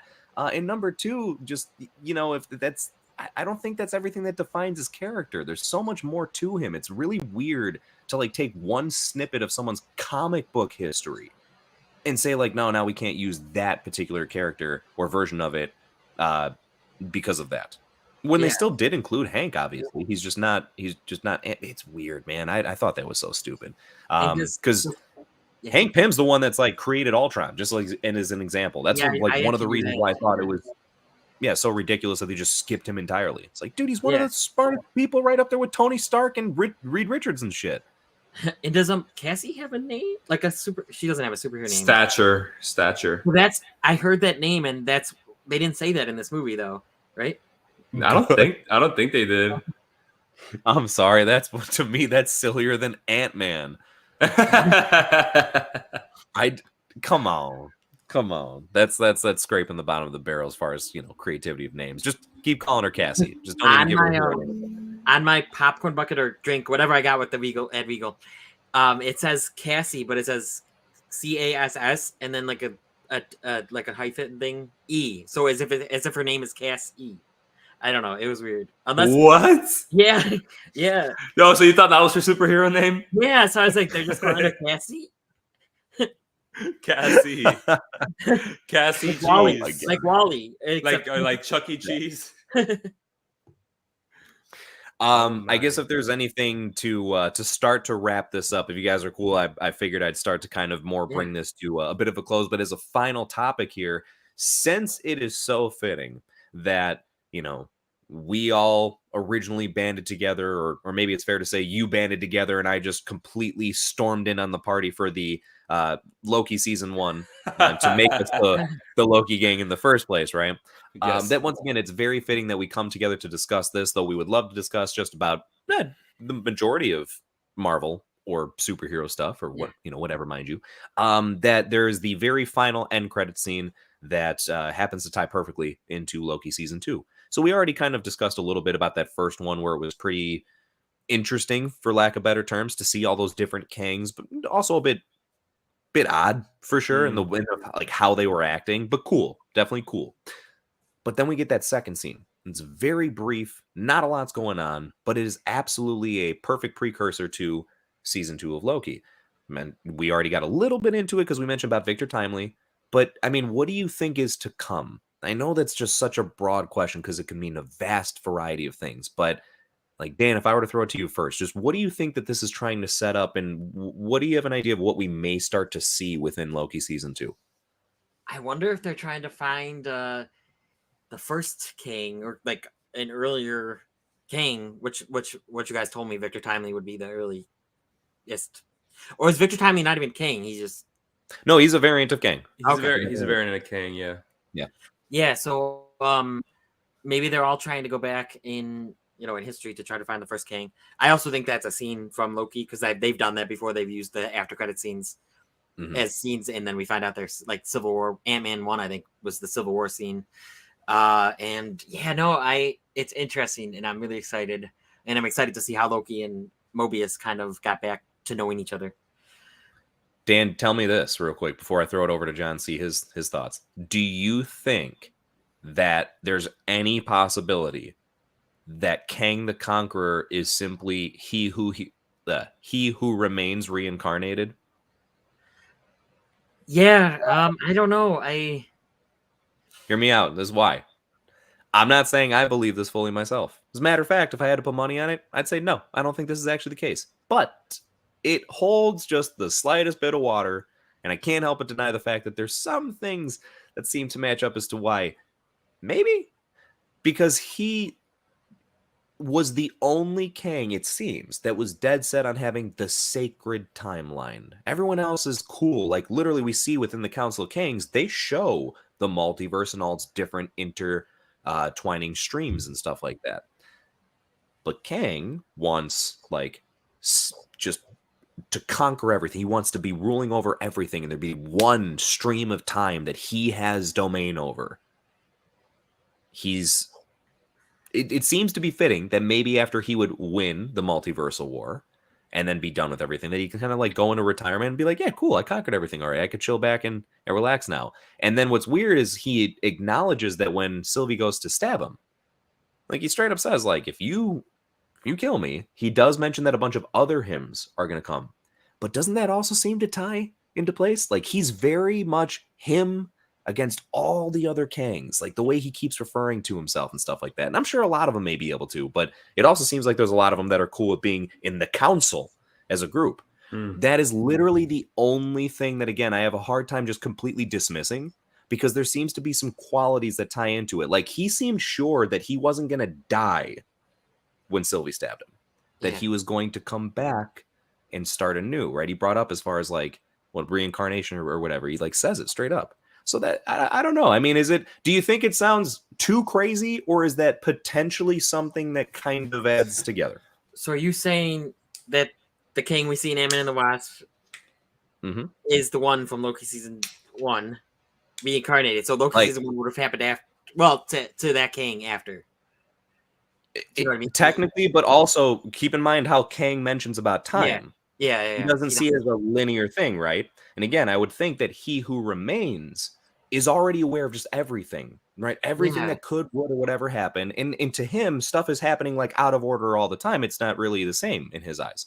So I think it's more so that, like, even though he who remains died, and then Kang the Conqueror is in our eyes after, right? It's technically chronologically forward. Yeah. However, it's just, again, the whole reincarnation idea, and it's like starting the cycle over again, if you will, and that potentially, that Kang the Conqueror would eventually go on. It's almost like, hey, if he did win the multiversal war and conquer everything, he would have become he who remains.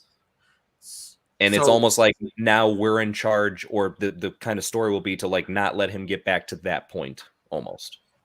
Okay. So even to us, I mean, that King could be the King after what we haven't seen yet, Secret Wars and King. Yeah. Like, again, the he who remains is just the Kang, supposedly, that's been through all that shit already. I don't know. That'd be interesting. I would like that, actually. I think that would be really interesting. It's weird to think about time not in a straight line. No, it's actually a pretty good theory, Jace. I don't know if I buy into it 100%, but written well enough, I can see a world where that could happen, and it makes sense. But I don't think they're going to do that. That's all that's my only counter against it, is that I just don't think that's what they're going to do. I think that reincarnation idea is not something they're really going to lean into more than it's just like a bunch of different Kangs idea. But that's not reincarnation, though. He doesn't get reincarnated. It's not. Like, that's what I'm saying. Yeah, that's what I'm saying. But then why mention reincarnation? Because, again, he's not saying I'm going to be reincarnated as a different me. Yeah. It's more so I'm just going to start over again. Yeah. It could definitely be metaphorical, even like in a biblical sense when it's said being born again. I'm not literally being born again. It's a metaphor. So the reincarnation just could have been like in the biblical sense, being born again. It's a metaphor. Maybe. I don't know. Maybe. He seemed to speak pretty literally about quite a few things.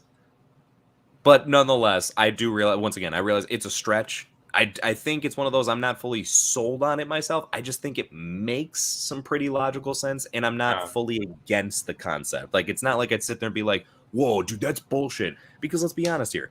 There's nothing that He Who Remains did in the short time that we got with him that would really be like, dude, there's no way that's Kang. Again, think about the way he explains everything.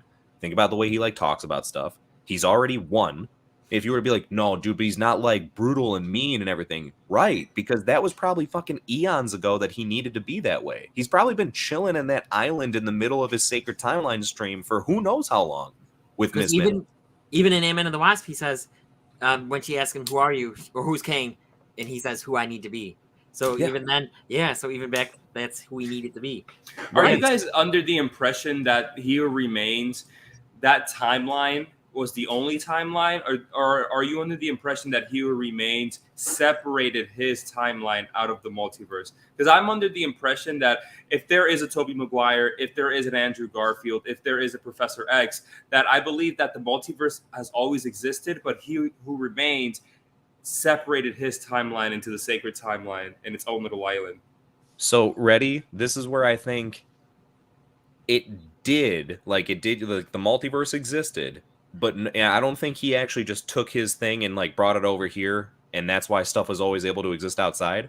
I think they're going to try and actually streamline the MCU, make it so like everything is collectively within the multiverse. So like any past Marvel project that's ever taken place, which they're kind of already doing a little bit, is going to be somewhere within the multiverse.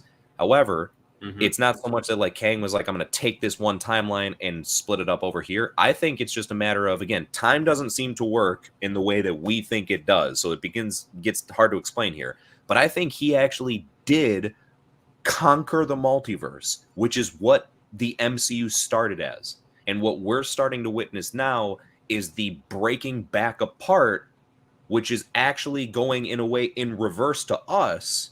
It's not in reverse. It's just reopening the multiverse to bring back what was before to us. Again, I keep saying that in reference because that's the time doesn't make sense. Yeah, time is not how we think about it. Like in the same way how like Tobey Maguire's like it doesn't have to happen concurrently.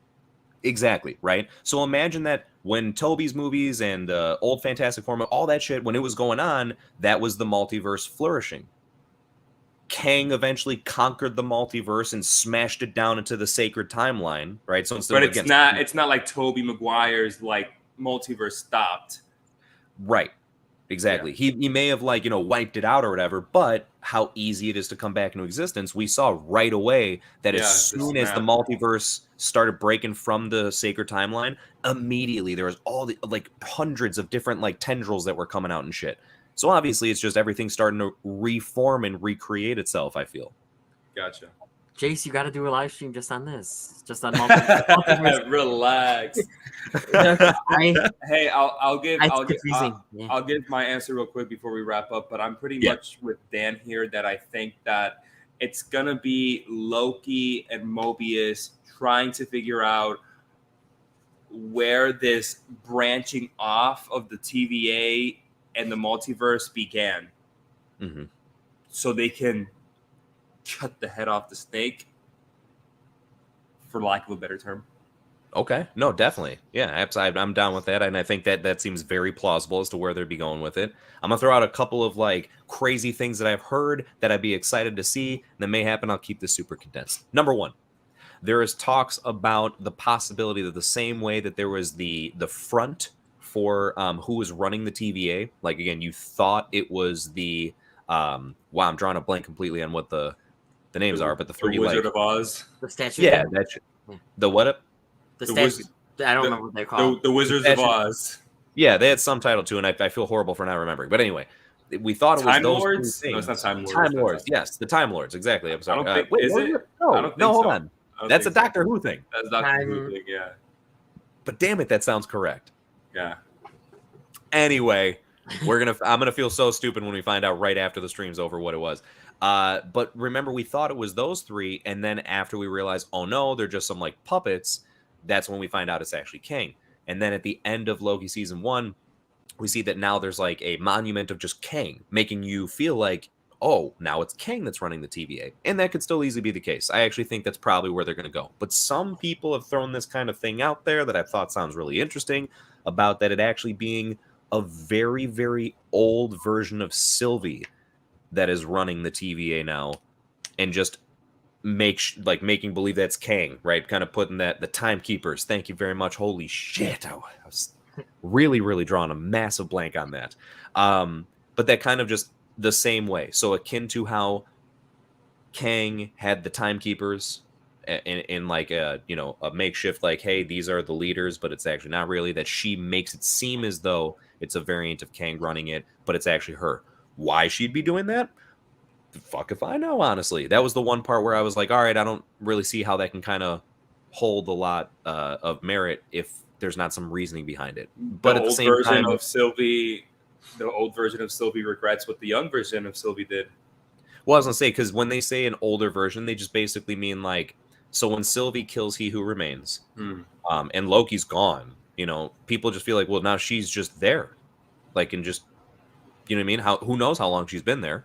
Like, Loki gets thrown back into a different place or whatever, and it's like it's hard to really put, a full time frame on it as far as how long it's been for everybody. So people are saying maybe it's been a very, very long time for Sylvie, and exactly, maybe she's got some regrets and she's trying to fix things.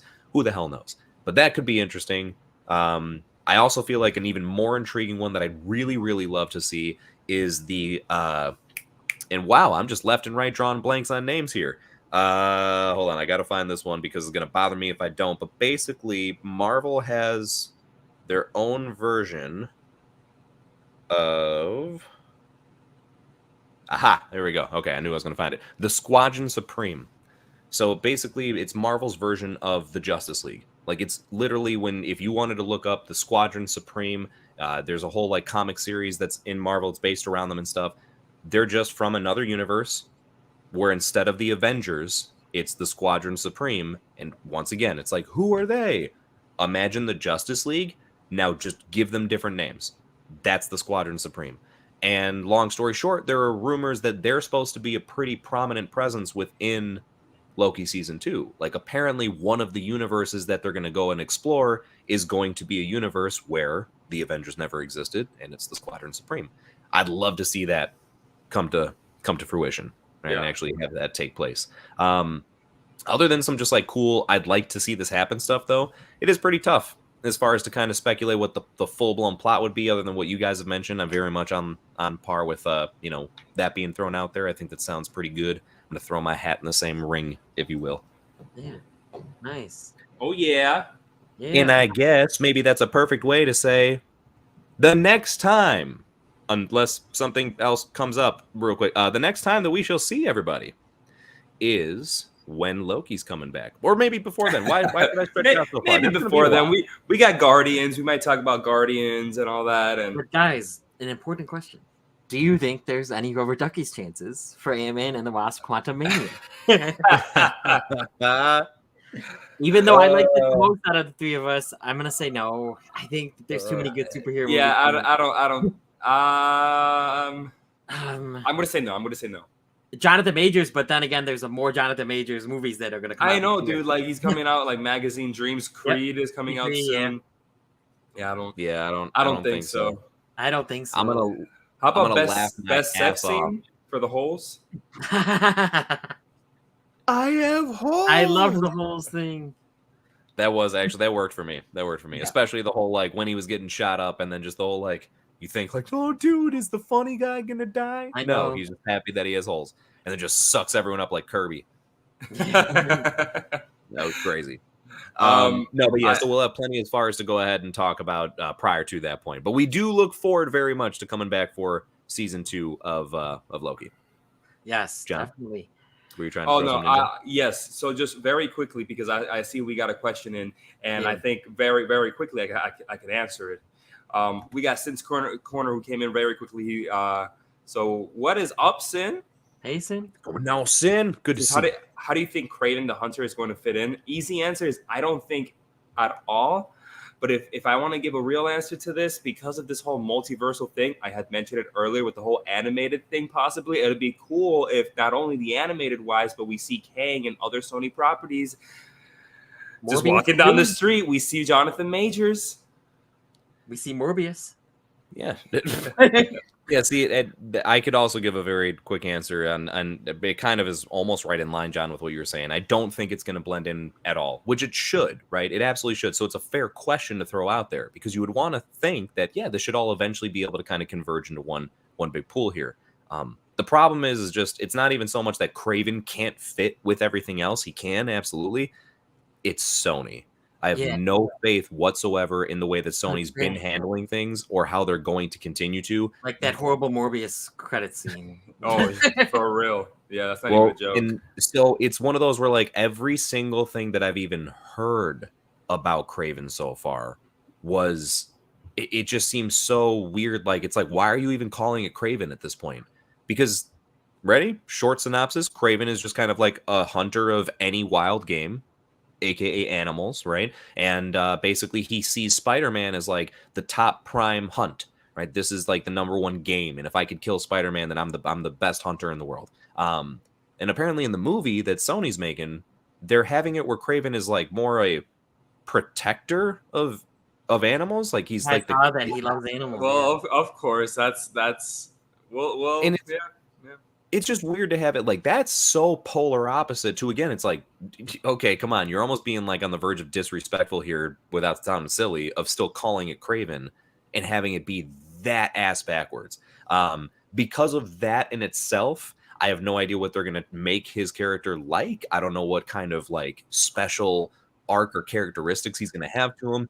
And I don't really see how he's going to be able to blend back in well with this. Although there's one final thing that I did want to lead up to here, which is the last comment. I hope that he does get blended in somehow. And then somebody mentions like, yo, ain't you Quicksilver? Oh, that'll be nice. Yeah. Because it's Aaron Taylor Johnson. His name's Boner. Craven Boner. Craven Boner. Nice. Yeah, that's a nice one. I didn't think about No, actually, and that kind of brings. I would love to see as far as Evan Peters and Aaron Taylor Johnson. Me too. Me too. Like, yeah, like both Quicksilvers together. That'd be great. That'd be great. Yeah. Well, though we can hope, as far as that happening, many things happening. Hopefully, on top of that, everybody had a great time with listening to all this mumbo jumbo that we had coming out of our mouths for the last hour and nearly 48 minutes here. Thank you immensely to everybody stopping by. Let us know, of course, in the comments, like what you think of this movie. Are you on a similar wavelength as us? Do you think it was something that it's deserving of the low scores it's been getting? Or you feel like it's just getting way too much hate? You somewhere in the middle? Let us know your thoughts down below. We would greatly appreciate it. And obviously be on the lookout for the next discussion that we have coming up, because as correcting myself, it will definitely be before Loki season 2. That's for damn sure. Yeah, and watch the Rubber Duckies, and we watch the Rubber Duckies again. All the links are in the bottom. Rewatch the Rubber Duckies, watch the Rubber Duckies. Links are in the bottom. Yeah. In the description. Perfect. Yeah. Check out that award show if you haven't. We'd greatly appreciate it. Also, as far as if you have not gotten a chance to subscribe to the Cinema Squad channel, then, hey, we would obviously appreciate that immensely there. Hit that little notifications bell so you can see whenever stuff is going on, right? You don't have to worry about trying to find out in advance. But to further this, if you haven't, gotten your subscribing dose in for the day, you need more. We've all got personal channels as well. And those links, I'm sure, would be down below. And yes. You can definitely go ahead and feel free to subscribe away to all those and everything. Just for much, much more content and to hear more of our own opinions on different stuff and everything. But with that, we shall leave it there. Anyone else have any final words, or should I go ahead and bring this thing on to a close? Drink the ooze. No. drink the ooze. No, I think you could bring it to a close. Drink the ooze. Fantastic. All right. Well, everybody, take care. Until next time, thank you for joining us. Adios. Bye-bye. Bye.